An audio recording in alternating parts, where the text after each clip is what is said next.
마태복음 15장 21절에서 28절까지 말씀 한 절씩 교독하겠습니다. 예수께서 거기서 나가사 두로와 시돈 지방으로 들어가시니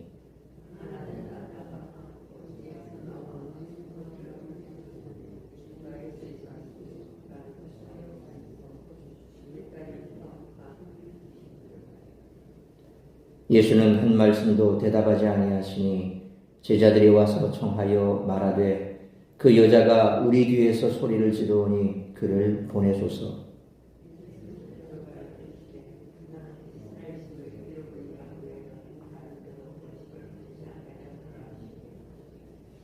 여자가 와서 예수께 절하며 이르되 주여 저를 도우소서.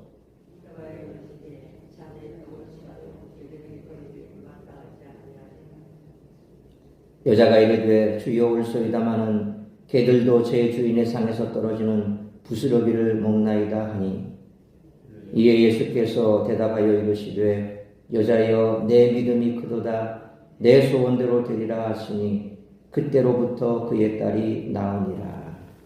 아멘. 예수님은 바로 앞달락의 13절 말씀처럼 구약 정결법의 참된 의미가 무엇인지를 드러내면서 형식에 얽매인 바리새인의 전통을 비판하셨습니다.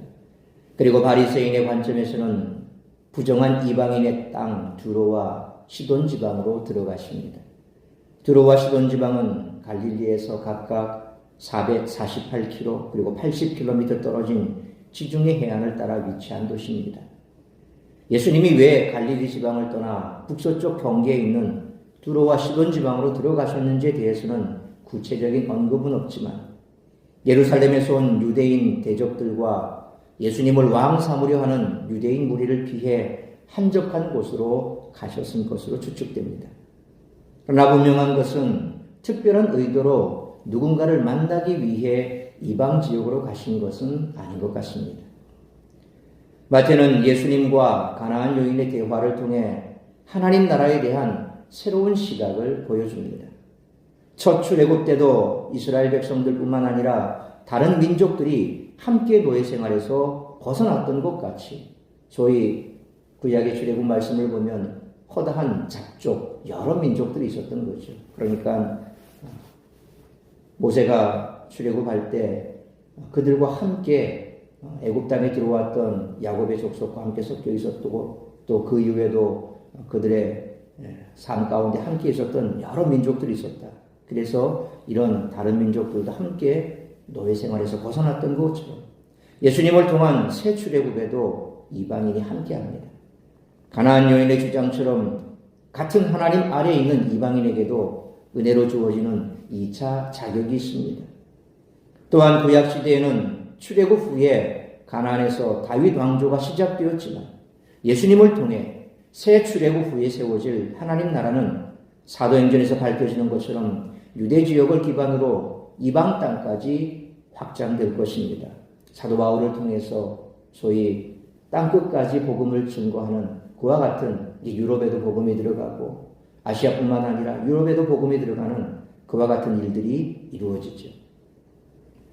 마태복음은 처음부터 하나님 나라가 이방인에게도 그리고 유대 밖으로도 확장될 것을 암시했습니다. 예수님의 족보에 등장하는 이방 여인들, 그리고 유대인 왕을 찾아온 동방 박사들, 그리고 8장 5절로 13절에 백부장을 거쳐 오늘 본문의 가나안 여인을 기점으로 점점 분명하게 드러납니다. 그리고 오늘 본문 바로 뒤에 이어지는 29절로 39절의 치유기사와 4,000명을 먹이신 사건은 은혜로 주어진 부스러기를 상징하는 것으로 메시아의 사역이 이방인들에게까지 확장되고 있음을 보여줍니다.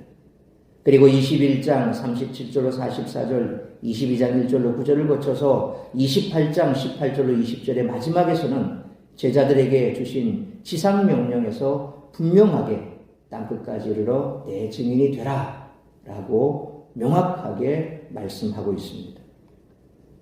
마태는 앞달락의 1절로 20절 말씀처럼 독자인 유대인들에게 바리새인과 그 추종자들처럼 맹인이 되지 말라고 설득합니다.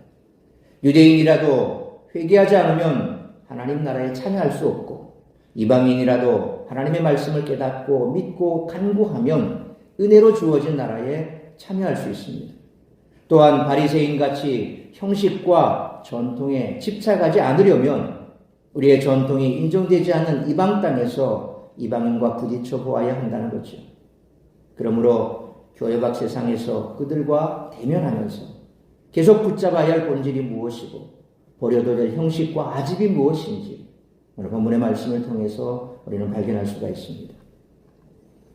오늘 본문에는 어제 본문에서 예수님 앞에 나왔던 바리새인과 서기관들과는 완전히 대조되는 한 사람, 가나안 여인이 등장합니다.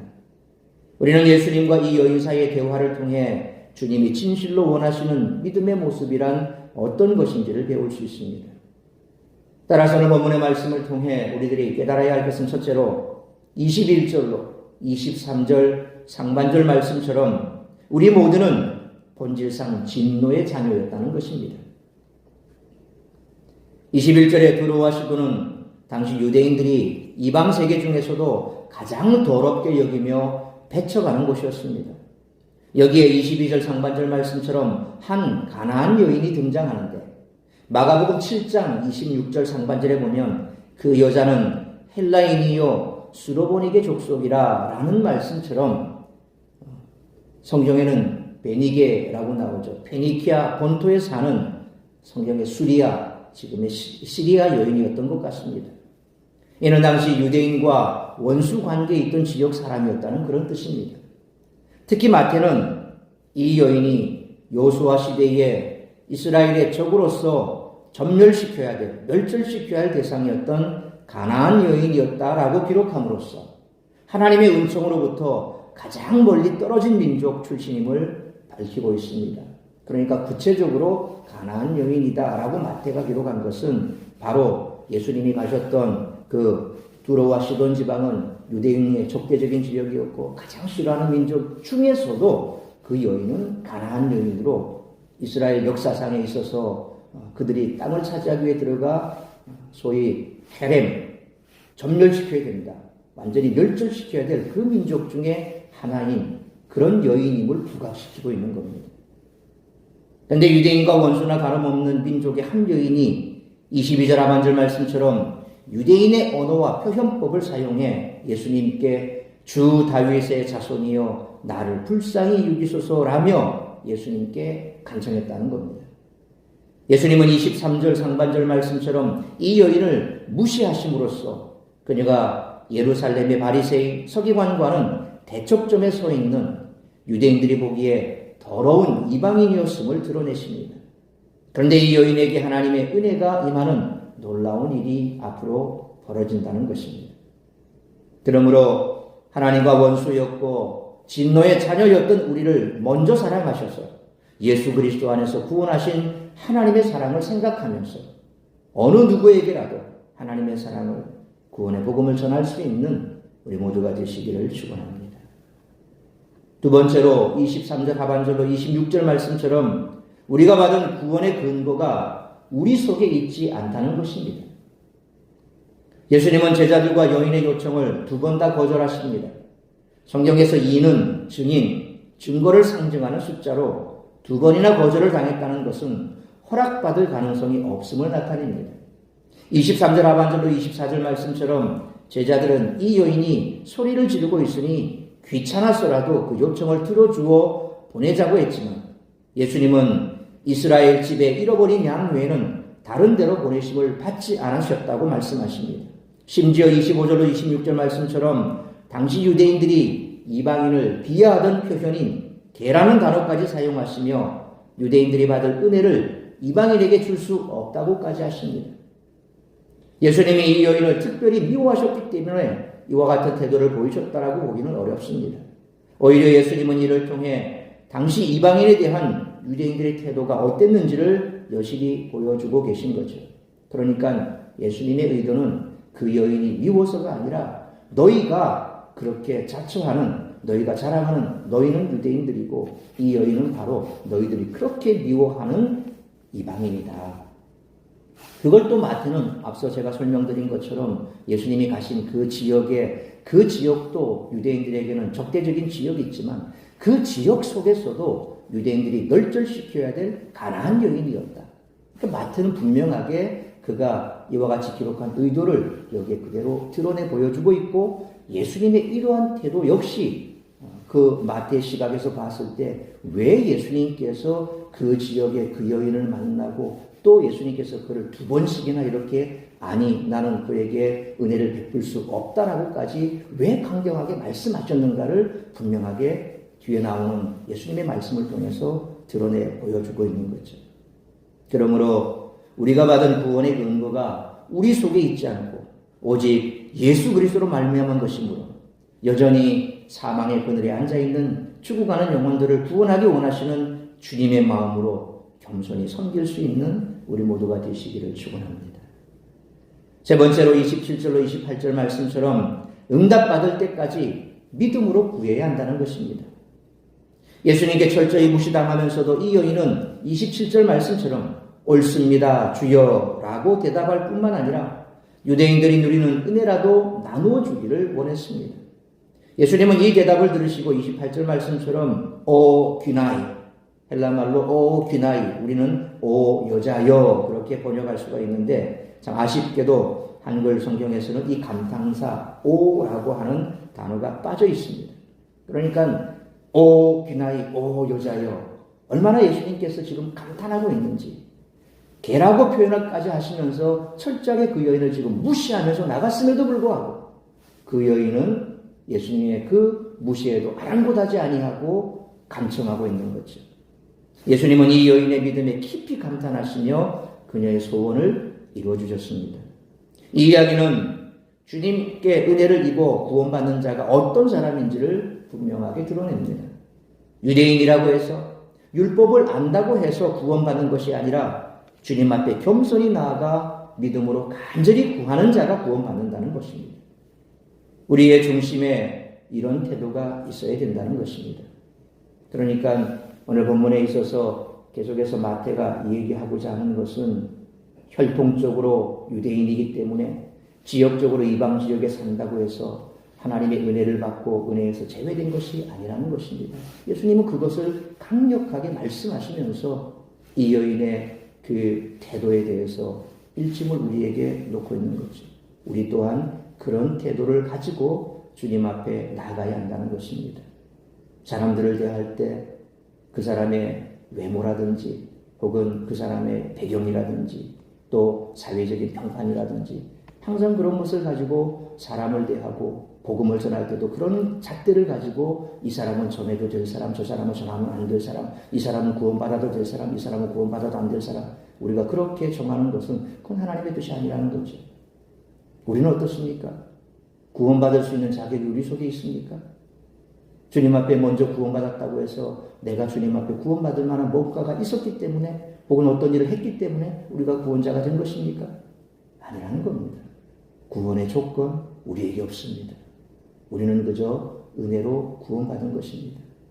오늘도 우리가 주님 앞에 간절히 부르짖어 기도하는 그 기도의 제목들이 응답받을 수도 있고 응답받지 않을 수도 있습니다. 때로는 우리가 너무 쉽게 포기하기 때문에 응답을 받지 못할 수도 있다는 거지.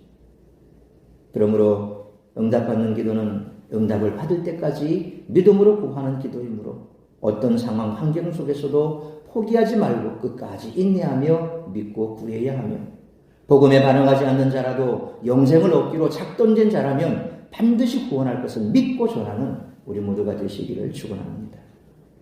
사랑하는 성도 여러분, 가나안 여인은 자기가 당하는 수모를 다 믿음으로 극복했습니다. 그리하여 결국 주님으로부터 믿음을 인정받았으며 치유의 은혜를 입었습니다. 이것이 신앙의 본질입니다. 그러므로 먼저 나 자신이 주님 앞에 설 수 없는 더러운 죄인이었음을 철저히 고백해야 합니다.